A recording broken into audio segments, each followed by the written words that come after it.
You are 22 years old, folded into a steel ball the size of a trash can, hanging beneath a B-17 4 miles above Germany. Flak explodes close enough to rock the plane. The pilot's voice cracks. "Fighters, 2 o'clock low." Only 1 in 4 crews survive this war. Let's find out which one you'll be. Level 0. The fresh enlisted man. It's 1943. You've enlisted in the United States Army Air Forces, and you've been assigned to the 8th Air Force, based in the flat, cold farmland of England. Your war isn't fought in trenches. It's fought at 25,000 feet, in temperatures of 50 degrees below zero, inside an unpressurized aluminum tube that German fighters and anti-aircraft guns are trying to tear apart before you can drop your bombs on a factory, a rail yard, or a city deep inside the Reich. You'll fly a tour of 25 missions. Command tells you that's the number where you can go home. Statistically, most men never reach it. Level 1, the ball turret gunner. You are the smallest man in the squadron, and that's exactly why you're here. The ball turret was built for someone your size, 5'4", maybe 5'6", wedged into a sphere that hangs beneath the belly of the plane like a tumor of steel and glass. You climb in on the ground before takeoff, and once you're sealed inside, you cannot get out on your own. Someone has to rotate the turret and open the hatch from outside. If the hydraulics fail with you upside down over enemy territory, you stay upside down over enemy territory. Your job is simple. Watch the sky beneath the aircraft and shoot anything that tries to kill it from below. You spend hours in a fetal position, spinning in slow circles, 2 machine guns gripped in front of your face, your own knees inches from your chin. Then, the first fighters come in low, and the world turns into noise. Tracers streak past the dome. Your guns hammer in your hands, the recoil shaking your small, cramped world. A 20mm cannon shell explodes off your left wing, and the entire aircraft lurches. And for one heart-stopping second, you're certain this is the moment the hydraulics die, and you're trapped in a coffin 4 miles above Germany. But luckily, they don't die. Not this time. You survive the mission. You climb out shaking, soaked in sweat despite the cold, and you understand something now that you didn't understand this morning. Some men in this crew will die doing this exact job, in this exact position, unable to escape. You've earned the right to move up. Tonight, you put in for waist gunner. Level 2, the waist gunner. The waist position feels like freedom after the ball turret. You can stand, you can move, you have a window instead of a glass bubble suspended in open sky. But freedom on a B-17 is relative. The waist windows are open to the air. At altitude, the wind screams through it well below freezing, and frostbite is as real an enemy as the Luftwaffe. You man a .50 caliber machine gun on each side of the fuselage, and now you understand something the ball turret gunner below you cannot see. The whole formation. Dozens of fortresses stretched across the sky in tight defensive boxes, engines droning in a sound so massive it vibrates in your teeth. Then, you see one of them die. A B-17 2 positions over takes a direct flak hit to the wing. You watch the fuel ignite, watch the aircraft roll onto its back, watch for parachutes that don't come fast enough. 10 men, maybe 4 chutes open. You count them out loud without meaning to, because counting is the only thing your mind can do with what you're seeing. Your own aircraft shudders as shrapnel rips through the fuselage behind you. A piece the size of your fist punches a hole through the aluminum skin 2 feet from where you're standing. You don't have time to be afraid. Right now, you have a job, and the job is simple. Keep firing, keep watching, keep your crew alive. You land that day with a plane full of holes and a friend with a shrapnel wound in his shoulder. He'll live. Not every waste gunner today did. You've seen death up close now. It's time to move to a position where you can start doing something about who lives and who dies. Level 3. The tail gunner. Alone. That's the first thing you notice about the tail. You're crammed into the very rear of the aircraft, cut off from the rest of the crew by 30 feet of fuselage, kneeling on a bicycle-style seat, twin machine guns aimed backward into the empty sky. Your job is to watch for the fighters that attack from behind, the direction the rest of the crew can barely see. You are, in every sense, the last line of defense, and also the most isolated man on the aircraft. If something goes wrong up front, you might not know until it's too late. Today, the something goes wrong. A German Bf-109 comes screaming up from below and behind, exactly where you exist to watch. You open fire before your brain fully processes the danger, years of drilled instinct taking over. Your tracers converge on the fighter's engine cowling. Smoke pours from it. It peels away, diving, and you don't know if the pilot got out, and you don't have time to wonder, because 2 more are coming in behind him. For 90 seconds, it's just you, alone in the tail, deciding in fractions of a second who lives. When the attack breaks off, you sit there, shaking, ears ringing, and you realize the entire crew's survival just depended on your reflexes, and yours alone. Nobody could help you back there. Nobody could see what you saw. You understand now that every man on this plane is depending on every other man doing an impossible job perfectly, under fire, with no room for error. It's time to learn how the crew talks to each other and to the world outside. Level 4. The radio operator. You move to the radio room, mid-fuselage, and your war changes completely. You're no longer staring down a gun barrel at approaching fighters.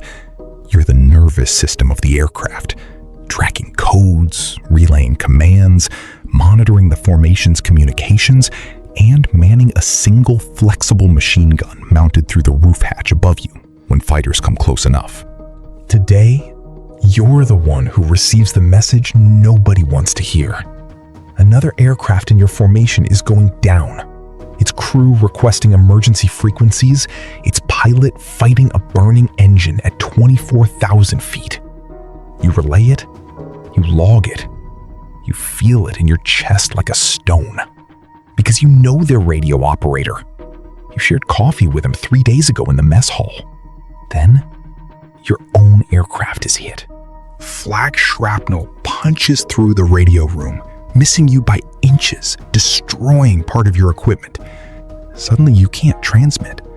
You're the aircraft's voice, and the voice has been cut out mid-sentence. And now if something catastrophic happens to this plane, no one will know until they see it happen with their own eyes, the same way you just watched it happen to someone else. You spend the rest of the mission jerry-rigging what's left of the set with numb fingers, breathing 80% oxygen through a mask that fogs and freezes, trying to restore the one thing standing between your crew and total radio silence in the middle of a war. You get partial function back just before landing. It's enough. Today, enough was the difference between isolation and survival. You've learned that this aircraft only survives when every system works together. And now, you're ready to learn the machine itself. Level 5. The flight engineer. You take your place just behind the cockpit, manning the top turret and doubling as the aircraft's flight engineer. The man who understands every engine, every fuel line, every hydraulic system on this fortress better than anyone else aboard. If something mechanical breaks at 25,000 feet over enemy territory, it's your knowledge, not the pilot's, that decides whether the crew makes it home. Halfway through today's mission, it happens. happens. Engine number 3 starts losing oil pressure. You feel it before you see the gauge, a change in the vibration through the airframe, a wrongness in the sound. You call it in immediately. The pilot needs your read on this in seconds, not minutes. Can they nurse it home, or does it need to be feathered now before it catches fire? You climb halfway out of your turret harness, checking gauges, running the numbers in your head, oxygen mask limiting your breath, and you make the call. Feather it now. The pilot follows your word instantly, without hesitation, because that's what trust on this crew means. 9 men's lives just rested on your 10-second diagnosis. The engine goes still. The propeller feathers into the wind.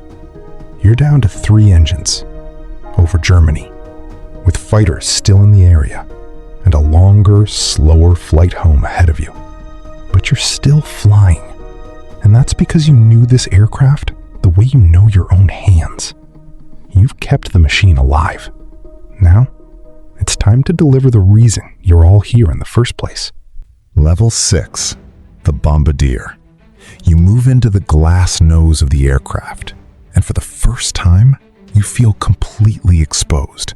Nothing but plexiglass between you and the entire war. You lie prone over the Norden bomb site, the most classified piece of technology on the aircraft. And everything this mission exists to accomplish now depends on the next 90 seconds of your life. Initial point, Bombardier. You have the aircraft. Those words transfer control of the entire plane to you.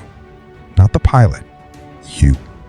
On the bomb run, you fly the Fortress through the bomb site, and the aircraft cannot dodge flak, cannot weave, cannot evade fighters, because any deviation ruins the bomb run and means the mission and every risk your crew has already survived to get here was for nothing.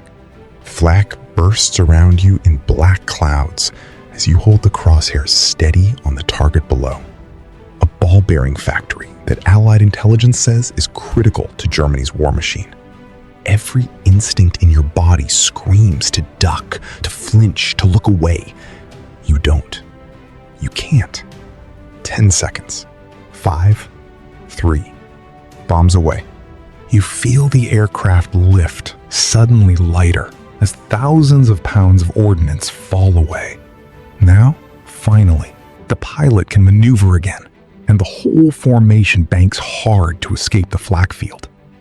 You watch through the glass beneath your knees, smoke rising from the target far below.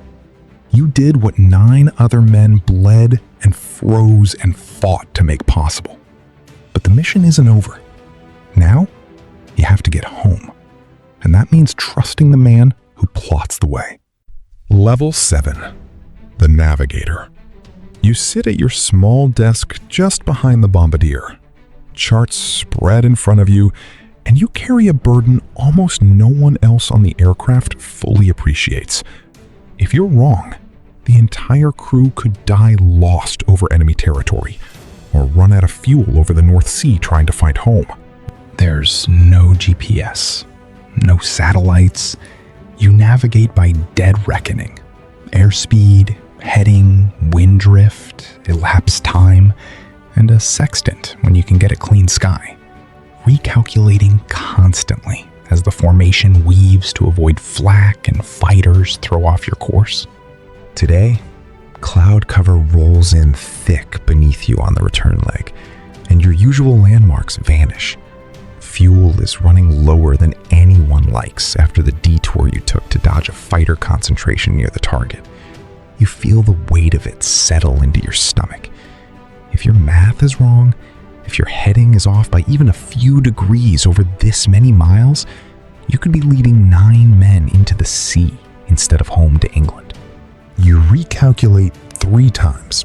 You cross-check with the radio operator's last position fix. You commit to a heading and you tell the pilot. And there's nothing left to do now but wait and hope the numbers hold. 40 minutes later, a break in the clouds reveals the English coastline, exactly where you said it would be. You just brought this crew home using nothing but math, instinct, and nerve. Now, it's time to sit where the buck ultimately stops. In the cockpit. Level 8. The co-pilot. You slide into the right seat of the cockpit, and your world becomes about partnership, backup, and readiness. You fly the aircraft when the pilot needs rest during long missions, monitor every gauge, and stand ready for the single worst moment a co-pilot can face. The moment the pilot can't fly anymore. Today, that moment nearly comes. A fighter's cannon fire rakes across the cockpit glass. A shard of plexiglass slices the pilot's arm open, and for 3 terrifying seconds, his hands go slack on the yoke, and the aircraft noses toward the formation below. You grab the controls instantly, leveling the fortress before it can drift into a collision course with your own squadron. "I've got it. Stay with me," you say. And you don't know yet if you mean it to him or to yourself. He grits through the pain and stays conscious, guiding you verbally even as you fly, blood soaking his sleeve. Both of you working the aircraft together through a sky still full of enemy fighters. You are, for these minutes, the primary pilot of a heavy bomber under fire. And every man behind you is trusting a decision you make every second. You get the aircraft stable. You get your pilot patched with the aid kit. You get the crew home. You understand now, completely, what it means to hold 9 lives in your hands, which means you're finally ready for the seat at the very top of this crew's hierarchy. Level 9. The pilot. You are the aircraft commander now. Every decision on this plane, every heading, every evasive maneuver, every order to bail out if it comes to that, is yours, and yours alone to make and to live with. This is Mission 24. One more after this, and your crew goes home. The target is heavily defended. One of the worst flak concentrations you've flown into all tour. As you approach the initial point, your formation gets bounced by a large force of fighters, and within seconds, you watch 2 fortresses from your group go down in flames off your left wing. You know men in both of those crews. You will know them for the rest of your life, however long that turns out to be. Flak finds your aircraft next. An explosion rocks the right wing, and your co-pilot, the same man who saved this plane weeks ago, calls out that engine 4 is on fire. You feather it. You hold formation as long as you can, because breaking off alone in a wounded bomber is often a death sentence. But staying with the formation on 3 engines while trailing smoke makes you a target too. You make the call. You radio for a fighter escort to cover your descent, and you begin dropping out of formation. Alone now, nursing a crippled aircraft toward home while every man aboard waits to hear what you decide next.